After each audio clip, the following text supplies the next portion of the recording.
प्रद्युम्न देबबर्मन जी,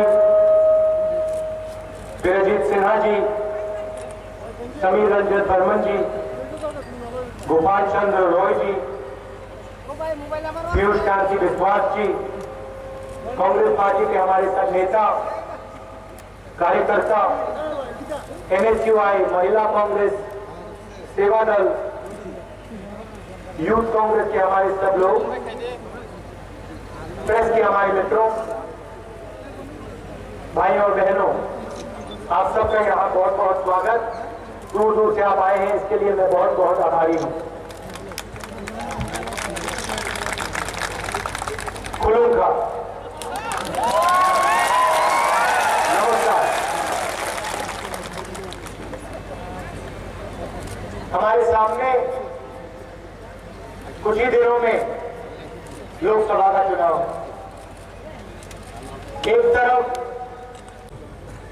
पहली समस्या बेरोजगारी की समस्या, और उसके बारे में भी त्रिपुरा की जनता बहुत अच्छी तरह जानती है।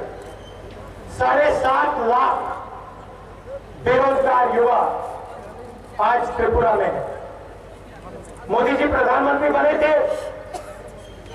वायदा किया था 2 करोड़ युवाओं को हर साल रोजगार देने का वायदा किया। दिल्ली में नरेंद्र मोदी जी, त्रिपुरा में बीजेपी की सरकार। मैं आपसे पूछना चाहता हूं, त्रिपुरा की जनता से, त्रिपुरा के युवाओं से पूछना चाहता हूं, क्या नरेंद्र मोदी जी ने, त्रिपुरा की सरकार ने आपको रोजगार दिया? वायदा पूरा किया उन्होंने? ठीक है।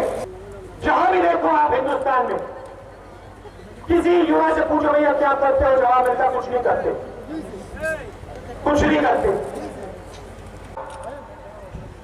500 रुपए, 1000 रुपए का नोट अगर रद्द किया तो देश की अर्थव्यवस्था को क्या होगा, 8 साल का बच्चा आपको बता देगा। जबरदस्त नुकसान होगा। छोटे दुकानदार बंद हो जाएंगे, छोटे बिजनेस, मिडिल साइज बिजनेस सब खत्म हो जाएंगे। 8 साल का बच्चा बता सकता है, मगर देश का प्रधानमंत्री नहीं समझ सकता इस बात को। यहां हमारी महिलाएं आई हैं, इन सबको नरेंद्र मोदी जी ने बैंक के सामने खड़ा कर दिया। आप सबको नरेंद्र मोदी जी ने बैंक के सामने खड़ा किया। क्या फायदा मिला? आपका पैसा था, आपके जेब से निकाल लिया। कहां गया वो पैसा? उस लाइन में खड़ा था, मेहुल चौक से लाइन में खड़ा था, ललित मोदी लाइन में खड़ा था ना।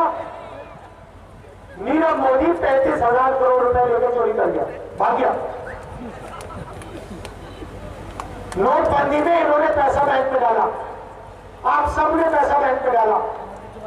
नरेंद्र मोदी ने कहा, भाई और बहनों, काले धन के खिलाफ लड़ाई चल रही है, लाइन में खड़े हो जाओ। बारिश हो, आंधी हो, तुम्हें लाइन में खड़ा होना पड़ेगा। देश के सब चोरों ने